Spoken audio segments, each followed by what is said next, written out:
Hi hello ಎಲ್ರಿಗೂ ನಮಸ್ಕಾರ. ಈ ಮಂಜಲ್ಲಿ ಎಲ್ಲಿ ಹೋಗ್ತಿದ್ದೀನಪ್ಪ ಅಂದರೆ ಬೆಳಿಗ್ಗೆ ಕೆಲ್ಸಕ್ಕೆ ಹೋಗ್ತಾ ಇದ್ದೀನಿ.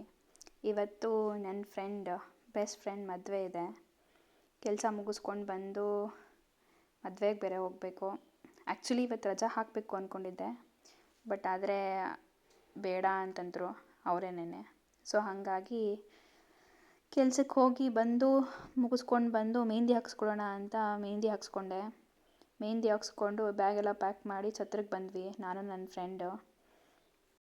ಛತ್ರದಲ್ಲಿ ರೂಮೆಲ್ಲ ತೊಗೊಂಡು ಹೋಗಿ ರೆಡಿಯಾಗಿ ಬಂದ್ವಿ. ರೆಡಿಯಾಗಿ ಫೋಟೋಸ್ ಎಲ್ಲ ತೊಗೊಂಡ್ವಿ, ನಾನು ನನ್ನ ಫ್ರೆಂಡು. ಹೋಗಿ ಸ್ಟೇಜ್ ಮೇಲೆ ಎಲ್ಲ ಫೋಟೋಸ್ ಕೊಟ್ಟು ಅವನ್ನ ಮಾತಾಡಿಸ್ಕೊಂಡು ಬಂದ್ವಿ. ನನ್ನ ಫ್ರೆಂಡ್ ಒಬ್ಬಳು ಬರಬೇಕಾಗಿತ್ತು. ಅವರ ತಂಗಿ, ಒಳ ಹುಟ್ಟಿದ ತಂಗಿ ಏನಲ್ಲ, ದೇವರು ಕೊಟ್ಟ ತಂಗಿ. ಅವಳಿಗೋಸ್ಕರ ವೆಯ್ಟ್ ಮಾಡ್ತಿದ್ವಿ. ಸರಿ ಲೇಟ್ ಆಗುತ್ತೆ ಅಂತ ಹೋಗಿ ಹೊಟ್ಟೆ ಬೇರೆ ಹಸಿತಾಯಿತ್ತು. ಶಿಫ್ಟ್ ಮುಗಿಸ್ಕೊಂಡು ಹೋಗಿದ್ದೆ, ಊಟ ಬೇರೆ ಮಾಡಿರಲಿಲ್ಲ. ಸೊ ಊಟ ಮಾಡ್ಕೊಬಿಡೋಣ, ಅವಳು ಬರೋವರೆಗೂ ಯಾಕೆ ಕಾಯೋದು, ಮತ್ತೆ ಬಂದಮೇಲೆ ನೋಡ್ಕೊಳ್ಳೋಣ ಮುಂದಿನ ಕೆಲಸಗಳು ಅಂದ್ಕೊಂಡು ಫಸ್ಟು ಊಟಕ್ಕೆ ಹೋದ್ವಿ, ನಾನು ನನ್ನ ಫ್ರೆಂಡು. ಅಲ್ಲಿ ಹೋದರೆ ಪಾಯಸ, ಮಾಮೂಲಿ ಮದುವೆ ಊಟ ಇತ್ತು, ಒಬ್ಬಟ್ಟು ಎಲ್ಲ ತಿಂದ್ಕೊಂಡು ಅಷ್ಟರಲ್ಲಿ ಅವಳು ಬಂದಳು, ಫೋನ್ ಮಾಡಿದ್ಲು. ಅವಳು ರೆಡಿಯಾಗಿ, ಇವಳೇ ನೋಡಿ ಅವನ ತಂಗಿ, ದೇವರು ಕೊಟ್ಟ ತಂಗಿ, ರೆಡಿಯಾಗಿ ಅದು ಸರಿ ಇಲ್ಲ ಇದು ಸರಿ ಇಲ್ಲ ಅಂತ ರಾಗ ತೆಗ್ದಿದ್ಲು.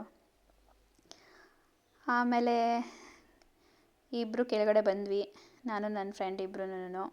ಇಲ್ಲಿ ಹೋಗ್ತಿದ್ದಲ್ಲ ಇವಳೇ ನನ್ನ ಫ್ರೆಂಡು. ಅವಳನ್ನು ನಾವು ಆಂಟಿ ಅಂತ ರೇಗಿಸ್ತೀವಿ. ಅಲ್ಲಿ ಏನಪ್ಪ ಹೇಳ್ತಿದ್ಲು ಅಂದರೆ ರೀಲ್ಸ್ ಬಗ್ಗೆ ಮಾತಾಡ್ತಿದ್ವಿ. ಹೇಳ್ತಾರಲ್ಲ ಹುಡುಗಿರೆಲ್ಲನೂ ಹೆವಿ ಡ್ರೆಸ್ ಹಾಕ್ಕೊಂಡಾಗ, ಯಾರು ಇಲ್ದಿದ್ದಾಗ ಬಟ್ಟೆನ ಮೇಲೆ ಎತ್ತಿ ನಡೀತಾರೆ, ಯಾರಾದರೂ ಇದ್ದರೆ ಕೆಳಗಡೆ ಬಿಟ್ಟು ಫುಲ್ ಸ್ಟೈಲಾಗಿ ನಡೀತಾರೆ ಅಂತ. ಅದನ್ನ ಬಗ್ಗೆ ಮಾತಾಡ್ತಿದ್ಲು. ಸರಿ ಬಾರೇ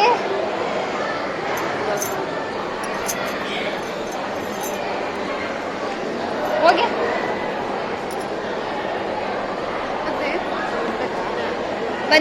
ಬಂದರೋ ತಂಗಿ ಬಂದರೋ.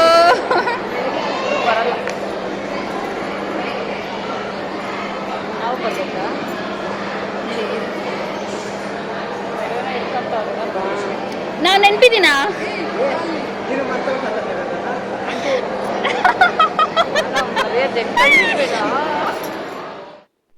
ನನ್ನ ಫ್ರೆಂಡ್ ಆಂಟಿ ಅಂತಿದ್ದಕ್ಕೆ ನನ್ನ ಮರ್ಯಾದೆ ತೆಗಿಬೇಡ್ವೋ ಅಂತ ಅವಳು ಹೇಳ್ತಿದ್ದಾಳೆ. ಅದಾದಮೇಲೆ ಬಂದ್ವಿ. ಅವಳು ಫೋಟೋಸ್ ನೀವೆಲ್ಲ ತೊಗೊಂಡಿದ್ದೀರಾ ನನ್ನ ಬಿಟ್ಬಿಟ್ಟು, ಹಾಗೆ ಹಿಂಗೆ ಅಂತೆಲ್ಲ ತೆಗ್ದಿದ್ಲು ಕ್ವಾಟ್ಲೆ.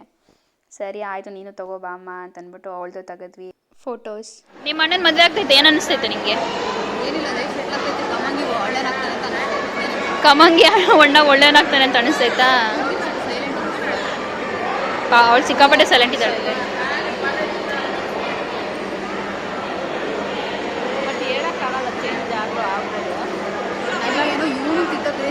ಆಂಟಿ ನೀನು ಹೇಳ್ದೆ ಅಂದಮೇಲೆ ಆಗುತ್ತೆ ಬಿಡು, ಚೇಂಜ್ ಆಗಿ ಆಗ್ತಾನೆ. ಸಂಸಾರ ಅನುಭವದಲ್ಲಿ ನೀನು ಹೇಳ್ತಾ ಇದ್ದೀಯ ಅಂದಮೇಲೆ ನಡೆಯುತ್ತೆ ಅಂತ ಅರ್ಥ.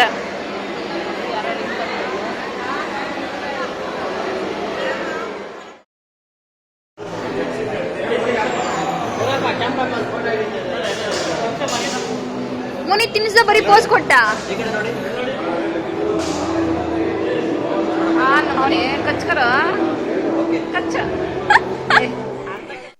ಹೆಣ್ಣು ಗಂಡಿಗೆ ಕ್ವಾಟ್ಲೆ ಕೊಟ್ಟು ರೂಮಿಗೆ ಬಂದ್ವಿ ವಾಪಸ್ಸು. ಡ್ರೆಸ್ ಚೇಂಜ್ ಮಾಡಿ ನೆಕ್ಸ್ಟ್ ಶಾಸ್ತ್ರಕ್ಕೆ ರೆಡಿ ಆಗೋಣ ಅಂತ. ಇನ್ನೂ ಇಬ್ಬರು ಫ್ರೆಂಡ್ಸ್ ಬರಬೇಕಾಗಿತ್ತು, ಅವರು ಇನ್ನೂ ಲೇಟ್ ಆಗುತ್ತೆ ಅಂತ. ಸರಿ ಆಯಿತು, ಅಲ್ಲಿವರೆಗೂ ನಾವೇನು ಮಾಡೋದು ಅಂತ ಎಲ್ಲ ಹಟ್ಟೆ ಹೊಡ್ಕೊಂಡು ಕೂತ್ಕೊಂಡ್ವಿ. ಇಲ್ಲಿ ಏನಪ್ಪ ಡಿಸ್ಕಷನ್ ನಡೀತಾಯಿತ್ತು ನಮ್ಮದು ಅಂದರೆ, ಆಂಟಿನ ಯಾರೋ ಬಸ್ಸಲ್ಲಿ ಸ್ವಲ್ಪ ಜಾಗ ಬಿಡಿ ಆಂಟಿ ಅಂತಂದ್ರಂತೆ. ಅದಕ್ಕೆ ಅವಳು ಆಂಟಿ ಅಂತ ಯಾಕೆ ಕರಿಬೇಕು ಹಾಗೆ ಹೀಗೆ ಅಂತ ಫುಲ್ ಡಿಸ್ಕಷನ್ ನಡೀತಾ ಇತ್ತು ಅಲ್ಲಿ. ಅದಕ್ಕೆ ನಾನು ಒಂದು ಸ್ವಲ್ಪ ಮಾತು ಜೋಡಿಸಿದ್ದೆ. ಹೌದು, ಬೆಂಗಳೂರಲ್ಲೆಲ್ಲನೂ ಆಂಟಿ ಅಂತ ಕರೆದ್ರೆ ಅದೊಂಥರ ಕ್ರೈಮ್ ಥರ ಫೀಲ್ ಆಗ್ತಾರೆ ಅಂತ ಹೀಗೆ ಮಾತಾಡ್ಕೊಂಡಿದ್ವಿ ಕ್ವಾಟ್ಲೆ ಕೊಟ್ಕೊಂಡು. ಅವಳು ಫುಲ್ ಬ್ಯುಸಿ ಆಗಿಬಿಟ್ಟಿದ್ಲು ರೀಲ್ಸ್ ನೋಡೋದ್ರಲ್ಲಿ.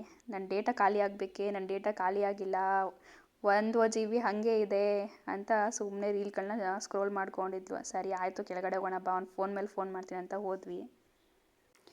ಕೆಳಗಡೆ ಬಂದ್ವಿ. ಕೆಳಗಡೆ ಮತ್ತೆ ಅದೇ ಡಿಸ್ಕಷನ್ ಶುರು ಆಯಿತು, ಕಂಟಿನ್ಯೂ ಆಯಿತು. ಮೇಲೆ ಏನು ಡಿಸ್ಕಸ್ ಮಾಡ್ತಿದ್ದೀರ ಅದೇ. ಅವನು ಬಂದು ಜಾಯ್ನ್ ಆದಾಗ ಏನಾಯಿತು ಅಂದರೆ ಏನು ಮಾಡ್ತಿದ್ದೆ ರೀಲ್ಸ್ ನೋಡಿಕೊಂಡು ಅಂತಂದರೆ, ಇಲ್ಲ ಕೇಕ್ ಮಾಡೋ ರೀಲ್ಸ್ ನೋಡ್ತಾ ಇದ್ದೆ ಹಾಗೆ ಹೀಗೆ ಅಂತ ಹೇಳ್ತಿದ್ಲು. ಅದಕ್ಕೆ ಅವನು ಆಂಟಿಗಳೆಲ್ಲ ಯಾಕೆ ಕೇಕ್ ತಿಂತಾರೆ ಹಾಗೆ ಹೀಗೆ ಅಂತ ಮಾತಾಡ್ತಿದ್ವಿ. ಅವಳು ಅದಕ್ಕೆ ಫುಲ್ ಗರಂ ಆಗಿಬಿಟ್ಟಿದ್ಲು. ಯಾಕೆ ಯಾರಾದರೂ ಹೇಳಿದ್ದಾರಾ ಮದುವೆ ಆದಿ ಒಂದು ಮಗು ಆದರೆ ಕೇಕ್ ತಿನ್ನಬಾರ್ದು ಅಂತ ಅವಳು ಶುರು ಹಚ್ಕೊಂಡಿದ್ಲು. ಇವರೆಲ್ಲ ನನಗೆ ರೇಗಿಸ್ತಾ ಇದ್ರು, ಇವಳ್ದು ಕೇಕ್ ಚಿಂತೆ ಆದರೆ ಇವಳ್ದು ವಿಡಿಯೋ ಮಾಡೋ ಚಿಂತೆ ಅಂತ. ಹಾಗೆ ಹಿಂಗೆ ನಮ್ಮದೆಲ್ಲ ಡಿಸ್ಕಷನ್ ಆಗ್ತಾಯಿತ್ತು. ಫುಲ್ ಕ್ವಾಟ್ಲೆ ಮಾಡಿಕೊಂಡು ಫುಲ್ ಎಕ್ಸ್ಟ್ರೀಮ್ಗೆ ಹೋದಾಗ ಅವನು ವಿಡಿಯೋ ಕಟ್ ಮಾಡಂತ ಇದ್ದ. ಸರಿ ಆಯಿತು ಅಂತ ಮಲಗಿ ಬೆಳಗ್ಗೆ ಬೇಗ ಎದ್ದು ಮತ್ತೆ ಎಲ್ಲ ರೆಡಿಯಾಗಿ ಬಂದು ಮತ್ತೆ ಫೋಟೋಶೂಟ್ ಮಾಡ್ಕೊಂಡ್ವಿ. ಆವಾಗ ಅವ್ರ ದೇವ್ರು ಕೊಟ್ಟ ತಂಗಿ ಹಸ್ಬೆಂಡ್ ಬೇರೆ ಬಂದಿದ್ದರು. ಮತ್ತು ಇನ್ನೂ ಬರಬೇಕಾಗಿದ್ದು ಇಬ್ಬರು ಫ್ರೆಂಡ್ಸು ಬಂದಿದ್ದರು.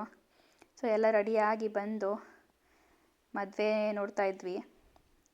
ಅಣ್ಣವ್ರು ಫುಲ್ ಭಯ ಭಕ್ತಿಯಿಂದ ತಾಳಿ ಕಟ್ಟಕ್ಕೆ ನಿಂತ್ಕೊಂಡಿದ್ರು ರೆಡಿಯಾಗಿ.